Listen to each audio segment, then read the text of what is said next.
This is a podcast which does not shy away from difficult and vulnerable topics. The content is of an adult nature and we do swear at times.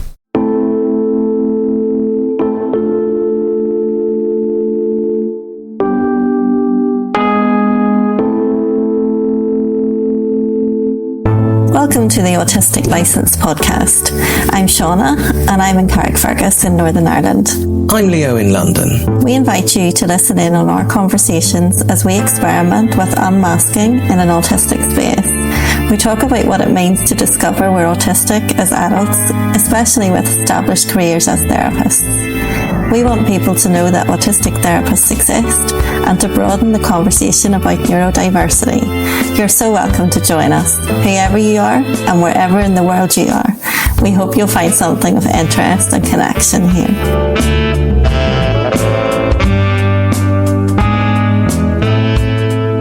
Catherine, would you like to share anything with us about where you're at the minute, who you are, anything, just to kind of maybe give us something to jump off? Sure. So I'm Catherine. I live in California.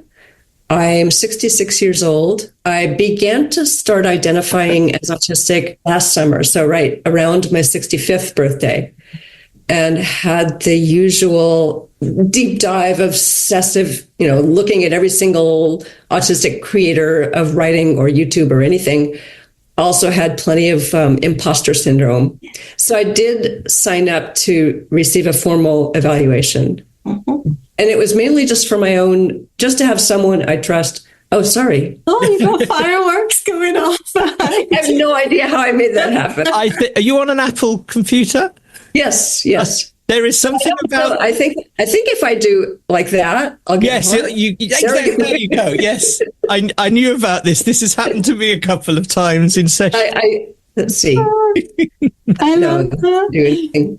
Yeah. Anyway, so I received my evaluation just 3 months ago in September, and they confirmed not only that I am autistic, but that I also have ADHD, which I would have had no idea, because my autism so effectively compensates for whatever gaps I have through ADHD. I've got scaffolds and systems and processes and lists and planners that help me keep my life organized. And so I do have trouble reading a whole book. I struggle to read a whole book.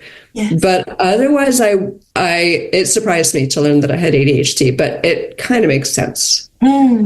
I don't know how you've disclosed to those around you, but what has been some of the reactions to both of those things, maybe kind of individually?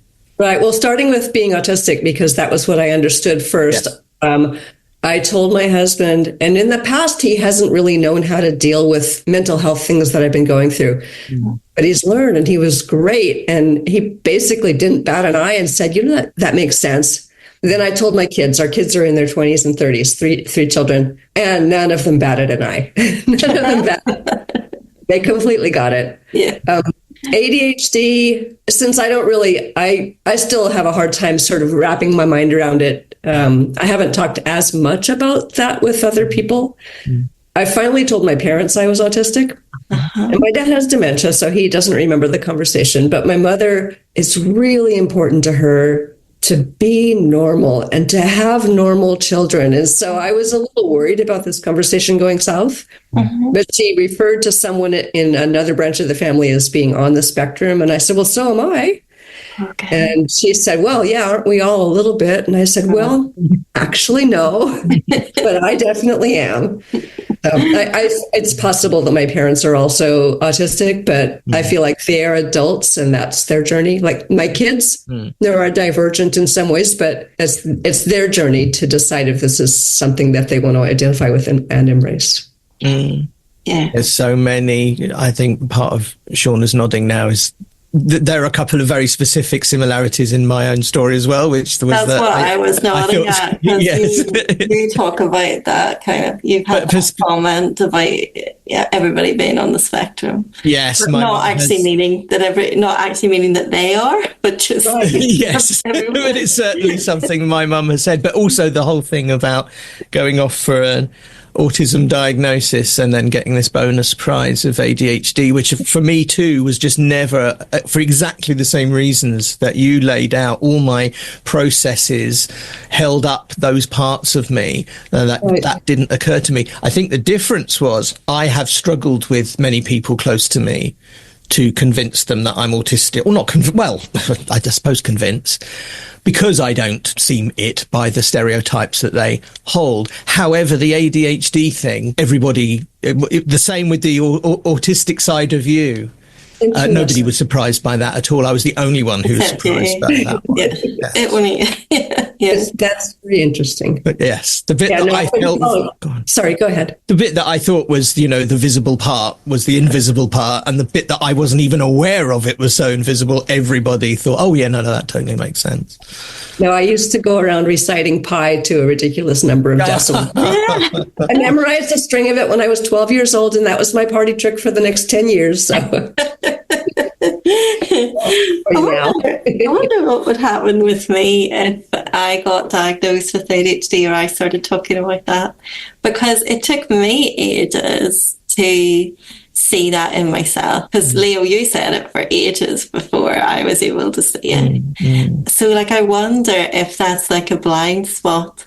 And although people find it really hard to see the autism, might they see ADHD? Might it be like that in me? That's really just the thought of that as a possibility of things that people see that you don't think they see. Yeah. But maybe my desire was to mask the autism. Maybe unconsciously was to mask it, and maybe the ADHD just was out and obvious to people. It's really interesting when you realise that you think that you are not being seen in a certain way, or you feel like you're not being seen, you're not actually being beheld, but you are actually in some ways things that you're not seeing in yourself that they are being seen by the other people, especially if there's not so much shame around it.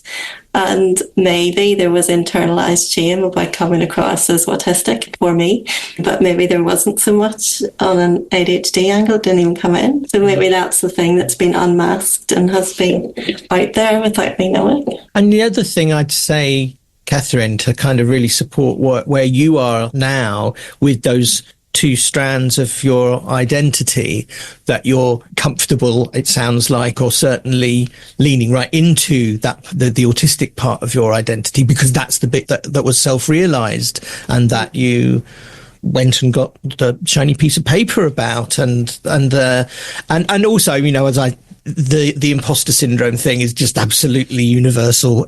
Everybody holds that all the way through, right up until and beyond diagnosis sometimes.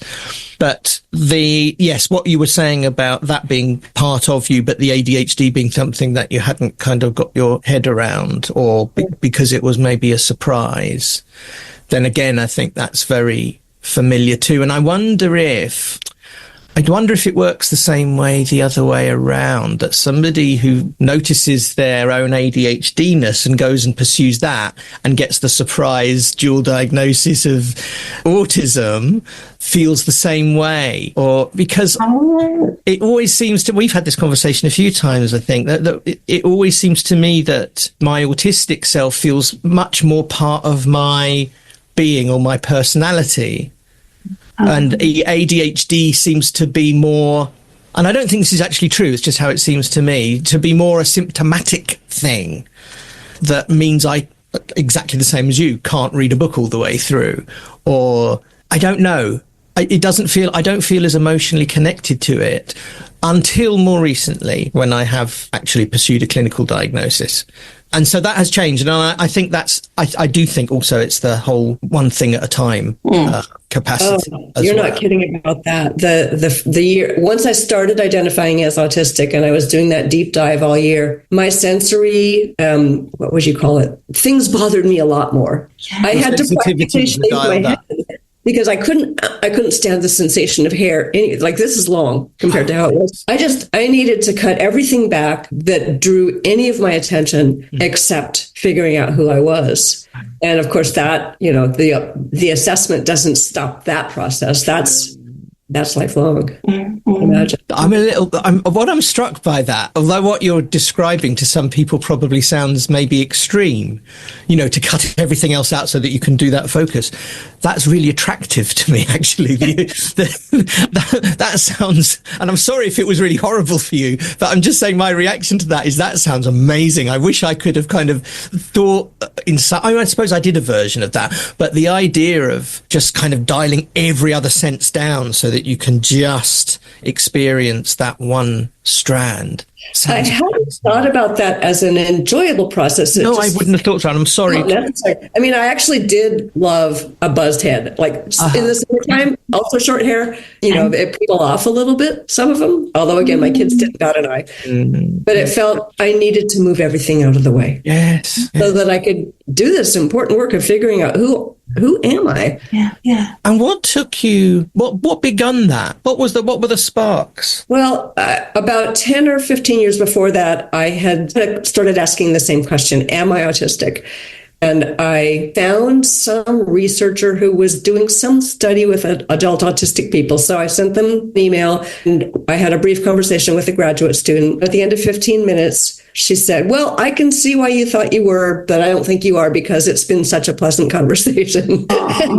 So in bless her heart, I'm sure she's realized now that was not the most fruitful thing to say. So I set it aside. And then the spark that came up this time, I was describing to my sister-in-law, who's an inveterate reader and an inveterate traveler and a lovely, lovely human being and neurotypical, absolutely not autistic. And I was describing to her why travel is really a challenge for me. And I don't travel very often, but oftentimes the research I do on a place, which would include going into Google Maps, the Google Earth View, right? And like literally walking down this street in this little village in Norway so that I've got all the places memorized. I feel like I've been there. She said, would never occur to me to do that. I just like to go to a place that I've never been and start exploring. Yeah. And I realized there's a fundamental difference. And then that kind of clicked in. I was doing some ADHD research on behalf of one of my kids at the time. And so the algorithm started feeding me other things. And I think it was Yo Sam De Sam. Her experience, like, oh my God, that sounds like me. Wow. And all the sensory things that you suddenly became aware of, did it feel like for all of those years before, like you just couldn't take them in? Like there's something where, people sometimes say, oh, your autism is more obvious now that you're diagnosed or something like that. And these are people watching our behaviour. And actually it's healthy because we've had them all shut down for so long. And then, I guess it also then can be quite amazing then to think, oh, how have I got for all of these decades of life without realising that my hair annoys me or my clothes annoy me, or like when I really started to realise that there was things that I was wearing that I couldn't cope with wearing anymore. And I think just like, how did I do that? How did I go for all that time? And of course that brings up grief and stuff as well, but I'm just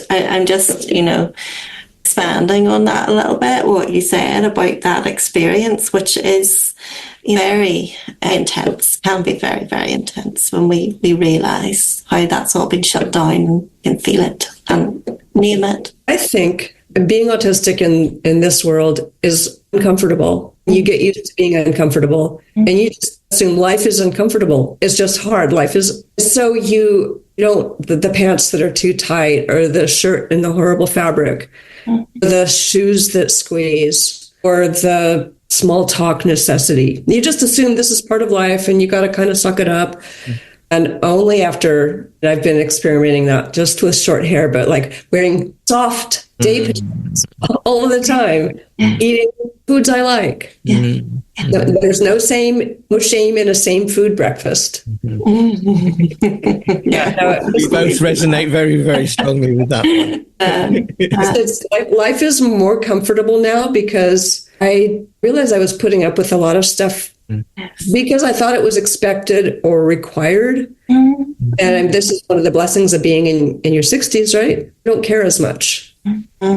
Yeah, I wonder whether there are these key life stages or there's these opportunities at certain stages of life. Like I feel like whenever I was going into like midlife, like that was whenever I needed to get in touch with this. And that was an opportunity. And obviously I could have pushed that away and focused on other things. We always have choices. But whether, there are key seasons of life, key transition points that we have opportunities to look at things like this. And maybe, for some people that's maybe their student days or their transition into the workplace or out of the workplace or, becoming a parent or, all of those kind of points that maybe it's more likely that we might have a need to look at this kind of thing because life just becomes too difficult to cover it up or not to look at it. I hadn't thought of that, but I think you're right. So my realization came roughly at empty nest. Yes. And all of a sudden I had the scope to think about this. But before that, all the way through school, through the early career, through raising small children and teenagers, etc., through helping my husband do a business project, there was always something to do. There's always something I had to do. And suddenly there was space in my life about it. Now, but I'm very lucky. I don't think I could have done this at any previous life transition because there wasn't the communal understanding. There wasn't the material that there is now. I don't think I could have understood even 15 years ago, there was a little understanding that this graduate student assumed that autistic people are unable to mask how awkward they are. Yes. Yes. Definitely 15 years ago was whenever I was starting to look into it with my daughter. She was a baby. And I can look back now and I can see the way that I was presenting as the mother of that baby. I think nowadays would maybe possibly have made someone think, I think that mother is autistic, let alone baby. But in those days, there was, it was just, I was over anxious and my child cried a lot. There was not that understanding, and there certainly wouldn't have been anywhere for me to look for anything that wasn't very pathologizing about, and I wouldn't have recognized myself, even though now when I look at younger me, I can see it really, really clearly. And so that would have been another life had the resources been around me that I could have identified myself if there was the resources around. That would be, I feel like that's a key point, for nowadays, that there are, people who are coming to know themselves much sooner when they have children, rather than, maybe 10 years down the line or whatever I was, I don't know how long down the line, 9 years down the line of, my daughter being identified. Well, no, my daughter being a baby. She was formally identified as autistic at about 5. So a good 4 years after that before I caught on that I was just the same as her. I had, when my kids were young, I had the ableism that so many of us have. So I was not open to the idea that any of my kids might have been neurodivergent, even when I didn't know that word, right? And when my daughter was an adolescent, she started asking for support. And so, without talking about her life, we learned that there was a neurodivergence there. But before that, I just thought, well, all my kids are really beautifully different and unique and individual. That's so cool. And it didn't occur to me that there was a bucket that could be placed into the neurodivergent bucket. Yes. Yeah, I feel like me would have needed to have been worked on in a relational kind of way, so that really the best intervention would have been to support me, and then that would have empowered me to do what I did do for my daughter anyway, but it would have given me much more support, and I wouldn't have felt like I was floundering on my own intuition as to what she needed. And it was very clear that she wasn't fitting into the parenting handbooks, and also that I wasn't doing what the professionals thought I ought to be doing for her. The ableist way, I wasn't worried about the label though. I searched for all sorts of templates and ways of understanding her, and went into like the highly sensitive stuff, and there was a lot of some other things, just even like fussy babies and all sorts of things that which is all neurodivergence, but they didn't name it as that. Just trying to grasp, but not in those days actually realizing that I was within the same framework, although the manifestations were different, and they still are, because no two autistic people are the same. But I, just didn't. Language would have gone a long way if we'd have had even what we have now. Exactly. This is actually quite a big realization that this conversation has just given me historically. Catherine, it was when you were talking about, getting in touch with that researcher some years ago and being told, yeah, there's bits and pieces there, but no, that's not you. Actually, I'd forgotten something. So when I was an undergraduate, I was just a mature student when I did my bachelor's degree, so I was like 21. It was a weird setup. I was at this very weird faculty called the School for Independent Study. It was unique in the world at the time, and you essentially,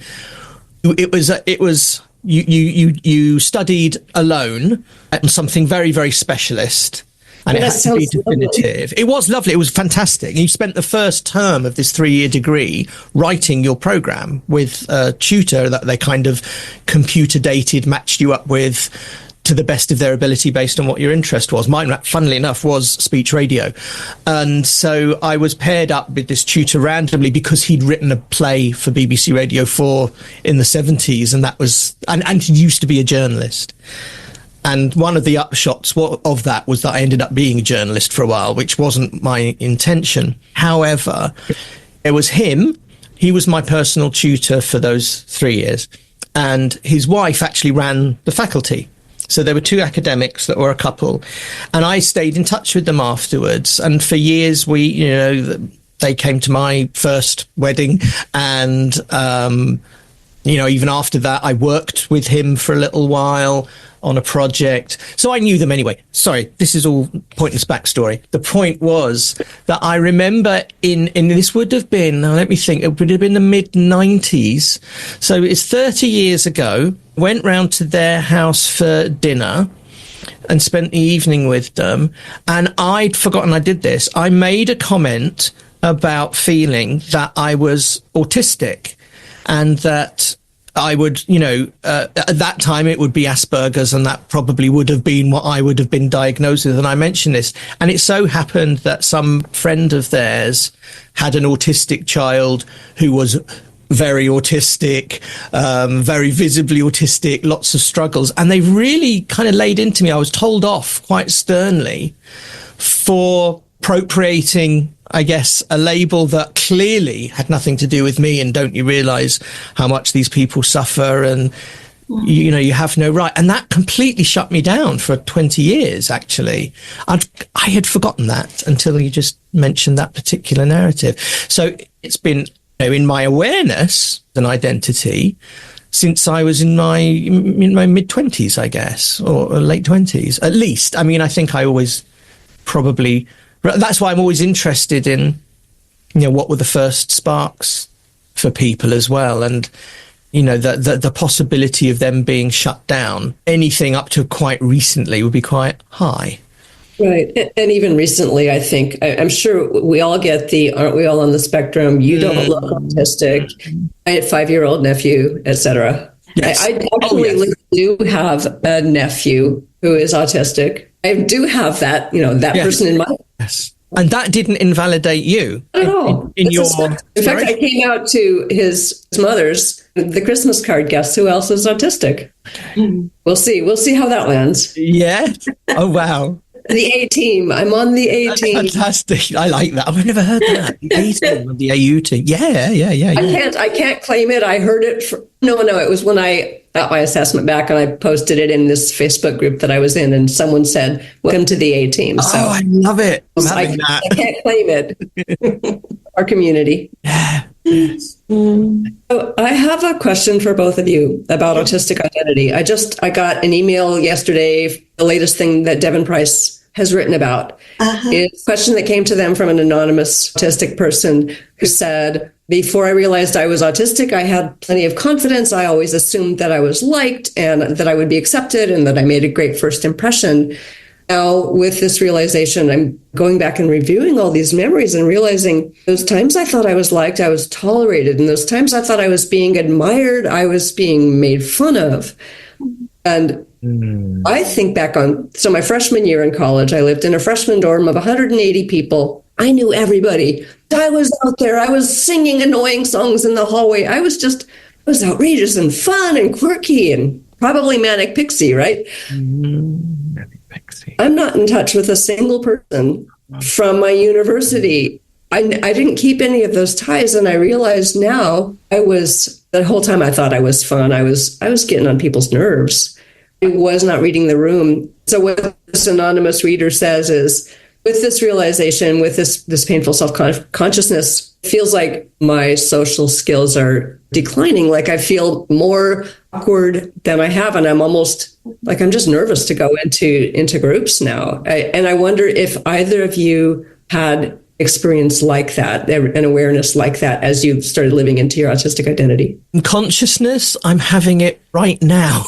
You do. You do. We've talked about this. I mean, you do have, but in that specific way of, I mean, it's certainly the reframing thing of thinking back and think, oh my God, no, that was so autistic of me, and I wonder, actually, did I perceive correctly how that would have been received? Because I would say the same thing. I was the outward, loud, funny, or precocious, musically talented. Sometimes there were things that kind of stood out, which always made me feel, oh, well, I am worthy. I am worth something to these people because of these aspects.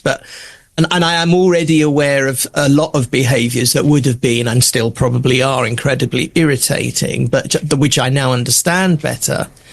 But actually, I would have the same experience that I do not have. I've got a few very close, very, very long-term friends, but actually same thing. I mean, it's a little bit different now because we connect over Facebook with people from our past and we have those kinds of relationships. But has started me kind of thinking about how my personality was perceived by the majority of people rather than the close ones who genuinely loved me. And I think there probably is a lot going on that I haven't really readdressed. The other thing that you said, though, as a kind of as an outcome of that, is how many people you're in touch with and losing social confidence. I don't think I've lost social confidence, but I have lost pressing need or obligation to have a social life, actually. I think I'm much, much more comfortable now going, actually, I'm really cool on my own for a lot of things. I actually don't need as much social connection as I've been felt I should need and have been able to foster because I can be very outgoing and gregarious. But actually a lot of that was performative, and the idea that I should have this network of social life around me, I now realize, so it's not a decline in confidence, but I think it is a realization that I don't have that need in the same way that I always thought I did, that I'd be devastated not to have people. People are so important to me. I must have them around all the time. And I was always very absolutely terrified of ever being on my own. We talked about this in a recording just yesterday, I think, and others. That was the worst thing I can think of. And now it's a really attractive proposition because I've got to exercise it in various ways. That's very encouraging, just kind of reframing it. I used to try and have coffee dates with the moms at my kids' school. And if I had 3 or 4 coffee dates in a week, that was a good week. And I was getting out there. And now I have, 3 or 4 close friends, and I see each of them anywhere between once every 5 or 6 weeks and twice or 3 times a year. And it's fun. It's enough. That's it. Yeah. I'm a wee bit different because I kind of always was a bit like that. I never I never, because that's my nature. So, and also I always believed that I wouldn't be liked. So Leo and I have talked about this on the podcast before. So I was always covering up out of possibly quite an extreme belief that I would not be liked and people didn't like me. And actually, I think like Leo and I actually talking about this over the past year and a half is causing me to doubt that. Like maybe I wasn't actually was disliked as I thought I would be, because nobody saw who, like I wasn't coming out of myself anyway. So how can you, so, but it was still a kind of a belief that I now have to think back and reassess. It might be a very different belief, but it was also to do with being autistic, being different and wanting to cover that up. And it was almost like, well, let's not just not give any evidence, and then a damage limitation sort of way. But I was always somebody who only had a few friends and kind of made it a point to kind of go, well, like it's only a couple of people that I trusted at any one time, so that's what I'll do. Interestingly, I can see that this phase of my life that I'm kind of going into in recent years and upcoming years, there's almost like more of a desire for wider contacts, but not looking for closeness in that, because I've got my closeness needs met. So kind of just actually, what would it be like if I was, if I experimented with just saying the things, and then it doesn't really matter, because experiment with saying the things and it's more about how that affects me afterwards. And if I can say the things and not come back and overanalyze and think, they definitely think I'm strange, it actually allows me to be more myself. The transitions are in very different directions, but they're the same. They are, aren't they? They are questioning what our needs actually are and how what we've always assumed them to be, or told, in fact, and the stories that we've told ourselves about ourselves. Oh, I'm funny and gregarious, and I'm really good at getting people's attention and making them laugh, and therefore that's my value in the world. And then, and that's what I need too. That was the story as well. I don't exist. That was the love, the social connection that you needed. That is how you sought it. Yes. Yes. So I actually didn't start out as gregarious or outward at all. I was definitely labeled shy. I believe I dissociated for my first 3 years of grammar school because I have no memory of talking to anyone or being spoken to. I was just overwhelmed and just kind of went into myself. But I was always, I'm a quick learner. I could read onto my level, etc. When I was in the 4th grade, 10 years old, there was a girl in the class who was kind of made fun of by the other kids. And I knew what that felt like. I was the new girl that year. So I publicly befriended her when she was having a hard moment. She and I became the closest of friends, and she was fearlessly different. She didn't care. And that gave me the courage to experiment with, as you say, saying random things, acting in random ways. Yeah. That was the beginning of my journey toward the extroversion that I expressed my first year at university. Yeah. Now I'm kind of going back in just because I've discovered the joys of solitude or the joys of this kind of connection where you've got a very small number of people talking about things that matter. Mm-hmm. Yes. Yeah. Straight to the grit. Yeah. You've just triggered, and I don't know exactly what it was that you said there, but again, another really profoundly important memory that just hasn't occurred to me in all these years of having autism as a special interest and an identity, is that when I was born, my parents and I lived in a tiny flat until I was 3, nearly 4, and Mum was pregnant with my sister, and we moved to a flat, which then they took over the whole house, and it was the house I grew up in. And when we first moved there, there was a family next door who had a girl the same age as me, and then there was a huge family that lived opposite us with a whole bunch of kids ranging from a little bit younger to me to fully adult, and they were all really, this is when you play out in the street, and it was this quirk story that I didn't speak to them, any of them, for a year and a half, but I played with them every single day. And it became this game for them to make me talk.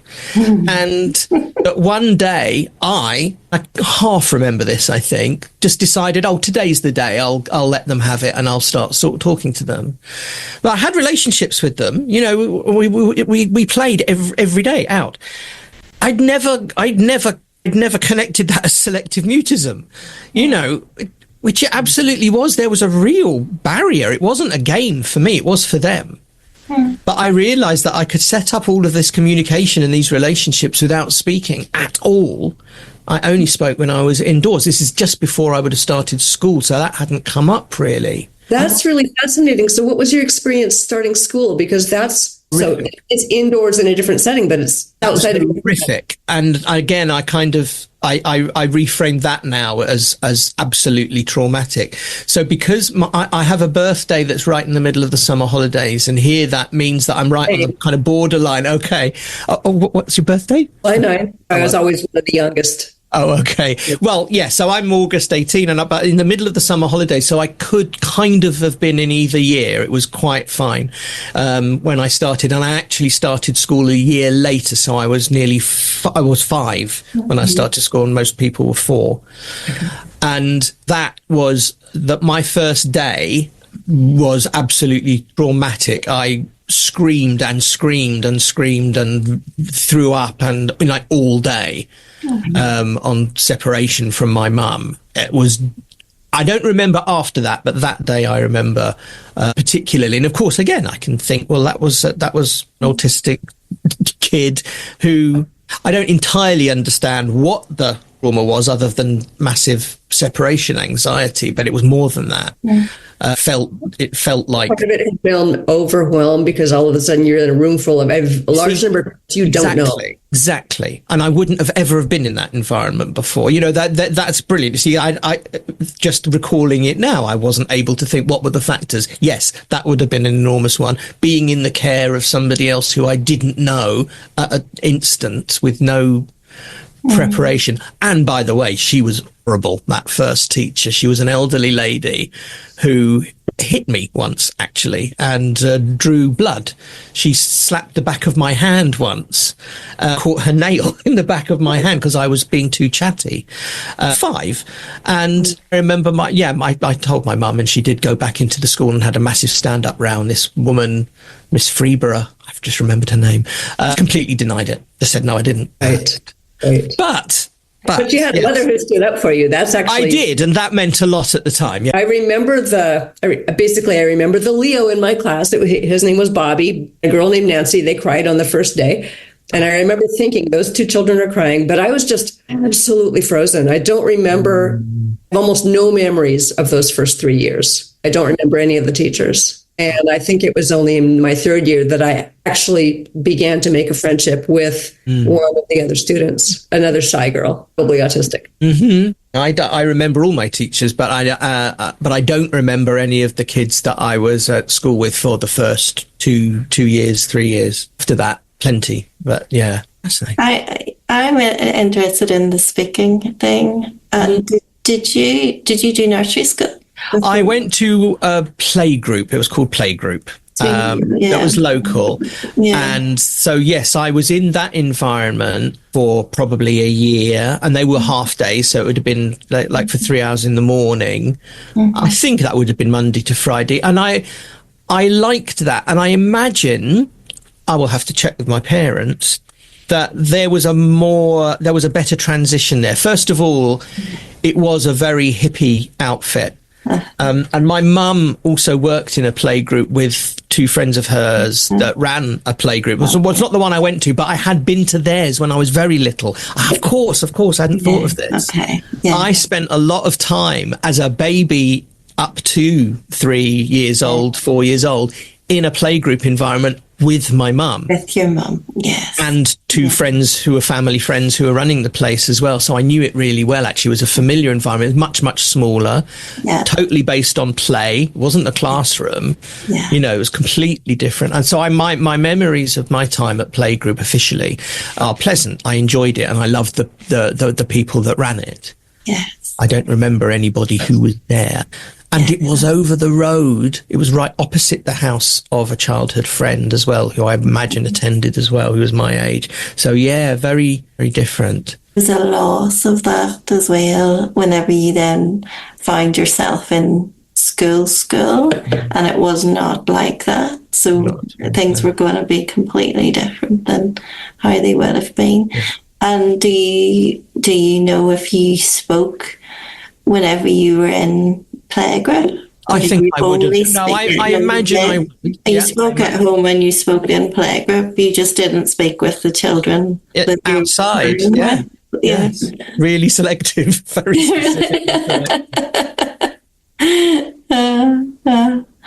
I wonder if there's something about being outside, the sensory world of being outside, that took more of your process. And so there wasn't enough left to do the complicated work of speaking. That's really interesting. And I suppose because we're good, I say we, but I think I'm probably speaking for us in different ways, you know, at ritualizing and routine, you know, having set routines and childhood play is very much about that. I'm going to ride my trike up to the first lamppost and back, and then we're going, you know, whatever the things were. And that can become the communication anyway, but it is odd. It's not way to be. Is it so odd though? Because I'm doing a training thing at the minute, and within that group, I hadn't spoken a few times for a few weeks, and I decided to speak and share something around how I needed to hear my voice in that space. And if I didn't break it and open, turn it, speak something out and hear that when I opened my mouth, words came out and other people registered them, that if I didn't do that, I was telling myself that I was not going to contribute. And I was able to have the clarity and the self-awareness and able to experiment with doing that in front of the 25 people on the screen. And, I feel like an unaware version of me, or a part of me, or a version of me that wasn't able to be courageous enough to have done that, would still, 6-8 weeks down the line of that course, not have spoken. And that's the case in certain places, I guess, for lots of people. Like we go into a certain environment and something happens to us where we feel not safe enough to speak, or everybody's more intelligent than me, or I don't know enough about this, or there's no time for me to speak, or someone's going to jump in before I can put my hand up, or I'm going to look silly, or whatever we tell ourselves. But then we get like, that's my way of being in that environment. And it might not be my way of being in all training environments, or in all, say there's just a group of people that I'm very quiet with. And it was one of those in the moment adult self-aware experiences that I actually spoke out and used as a learning opportunity for it. There was something just about acting that, playing that out, that also feels relevant to this, where, little Leo decided that in that company he wasn't going to speak, or he couldn't speak. And you told yourself that, and it was true, and then it became more true and more true and more true, and then they tried to encourage you to speak. Because I've also been, like, one of the most shaming training experiences I have been through was during COVID, and I was not used to all these people on a screen. It was one of the first online training things that happened. And the facilitator said, I can see the ones that aren't talking. I can see the quiet people on my screen. You can't hide. Now, really bad practice. Okay, no. Really bad practice. And what it did to me was, dug my heels in. I am fucking not going to see these now. There's no way I'm speaking up because you're trying to call me out, and I'm sitting here learning and perfectly fine. And maybe I would have spoken, but I'm certainly not, because you've just, it's aggressive or gaslighting. It's very ableist. It's very ableist. And it's ableist as well, but it also, all of those experiences dictate, or maybe someone's talked on the first day of something and then they've got affirmation and then they feel like, oh, well, I always talk. And this can be in person or online. But I just, we can easily get into those roles, and maybe as children all the more so. I'm the quiet one, I'm the shy one, I'm the one that always talks. And, maybe I'm the one that's always chatty, so there's been other times in your life, Leo, whenever you've been the chatty one. but in this group, you totally were. And the effect of that now, and I find this with so many autistic people that I speak to, it's another thing that seems almost universal, is that, how we've said many times, nothing just happens. There's some kind of process. Nothing is spontaneous, really. There's processes for everything, and scaffolding and all of that, that support us in, particularly with interactions.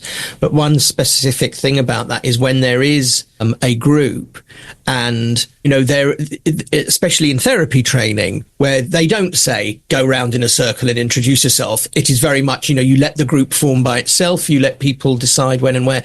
And the strategies that I've had to decide at which point to speak among a group of maybe 15, and to vary it as well. So keep track of, did I speak right in the middle last time? In that case, I don't want to give that impression that maybe, and so I'm going to speak 12th today. And in every single interaction, there was a conscious monitoring and a process. Never be first, almost never be last, but within that has to be very, very equally shared out and varied across the spectrum of where I come in, and monitor that. I've heard so many people kind of say, oh, yeah, me too. I can't just wait until something comes up and jump in. I've never done that.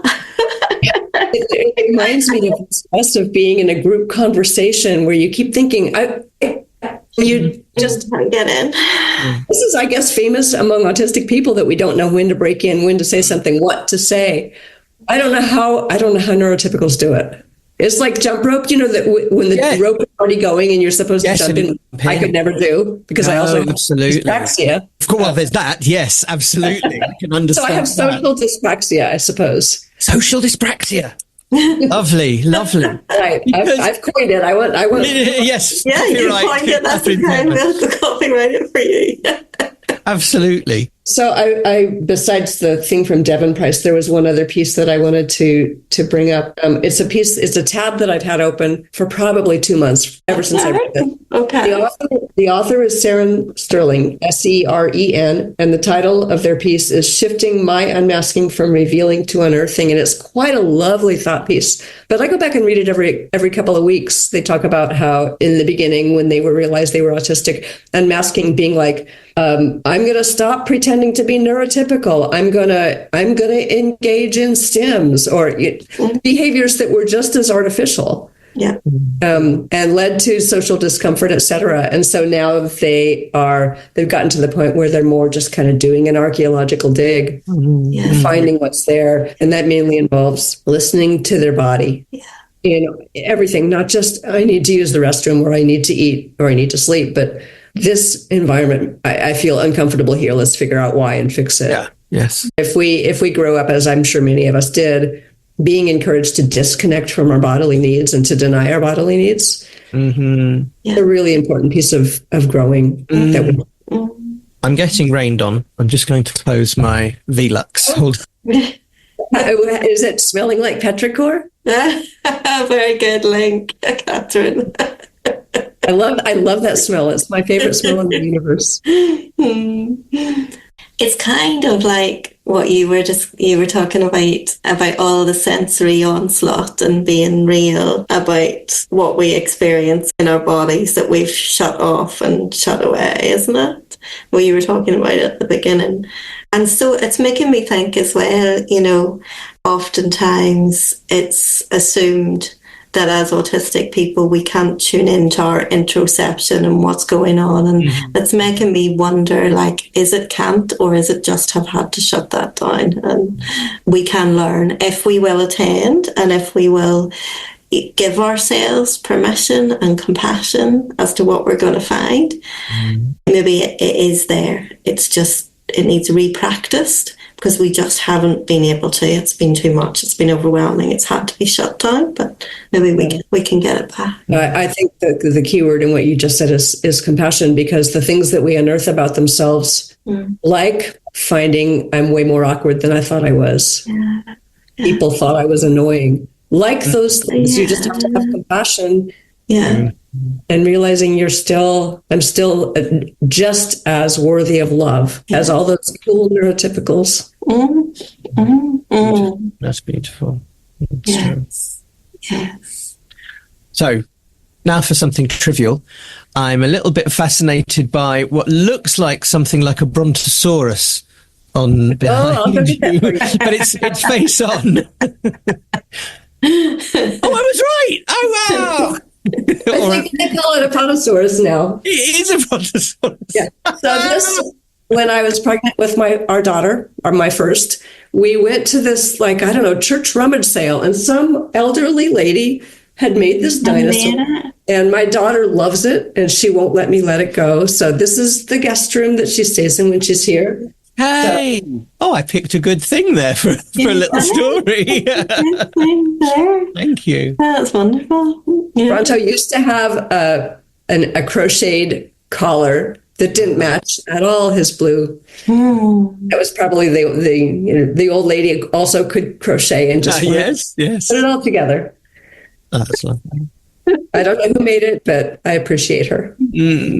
That's lovely. And that's a quilt. I'm looking at Leo's background now. That's a quilt, isn't it? That's not a quilt. It's a Japanese wall hanging of koi carp. Oh, of course. And then over here, I've got a wall hanging from China, which actually I found on that I bought secondhand, because I specifically wanted a wall hanging of a particular of a Japanese scene, because I just Japanesed my office for purely culture appropriated aesthetic reasons.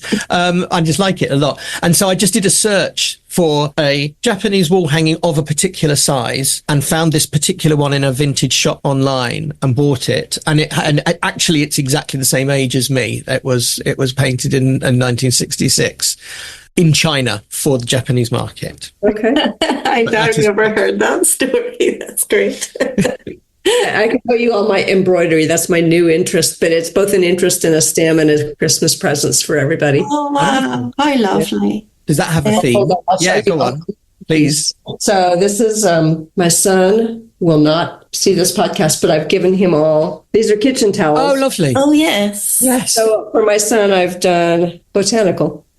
Oh, Trees near where he lives. There's one more. There we go. beautiful. Oh, okay. Beautiful. Yeah. So this is all. I'm a beginning embroiderist. So It's so intricate, isn't it? Like the but size. it's so. I mean, one of those will take 8 or 10 hours to do, but it's so calming. Is it? Just the same thing over and over. This lovely, slightly resistive sensation of pulling the thread through the hole in the.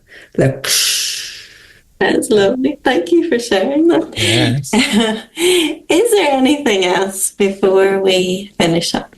Well, I will actually say, despite all the difficulties of being autistic, one of the things I love most about it is the sensory stuff. And I've got synesthesia, and so the sensory stuff is just, it kind of layers on itself. But like standing on a pier and looking at the waves curl toward the shore and watching the way the sun hits the back of the wave, it just lights something up. And I think I'm very lucky that I get to experience the natural world in such an intense way. Yes. Oh yeah, there are great things about being autistic. I have a very large canvas of very. The waves. That's what we're looking at. I don't know what we're looking at. Yes. You see how the water forms this kind of comb texture as it comes over the curl? Well, this is a picture I took in Northumberland about 10 years ago. And I like it because of that autistic things of very, very neat lines and layers. Yes. But it does show. It's actually moving and the sun hits it and reflects off it in this completely smooth way. There's nothing better. I am a show-off. This will just confirm the show-off parts of me, won't it? I'm a very happy audience. Okay. It fitted there. I do want to ask a question. Just okay. Again, it sounds very self-regarding, but I'm interested in how you found the podcast in the first place. Let me think about this. I believe it was one of those Facebook groups for autistic people. Someone posted something about Autistic License, and this is when you just started. I think you had maybe 2 or 3 episodes up. And I listened, and I mean, confession, one of the reasons I love the Great British Baking Show so much is because the variety of accents. It's not that you're not lovely people, but part of the fun is just listening to the way both of you speak. But also, your conversations are they're real, they're relaxed, they're on topics that pertain to my life. So, yeah, I'm a fan. That's interesting. I discovered you on YouTube also, so it's oh good. Same material, but just a different way of accessing it. That's right. Okay, that's really nice. Thank you. Thank you. Yeah, Catherine, it's been so lovely to spend time with you. Thank you so much. It's been a privilege, and you made it way less scary. Thank you for doing it, Catherine. Thank you for listening to the Autistic License podcast. You can connect with us via Instagram, Facebook at autisticlicense.com or by email at autisticlicense@gmail.com. And we spell license the British way, LICENCE. We also have a thriving Facebook community. Search for Autistic License Shauna and Leo or click on the link in the show notes.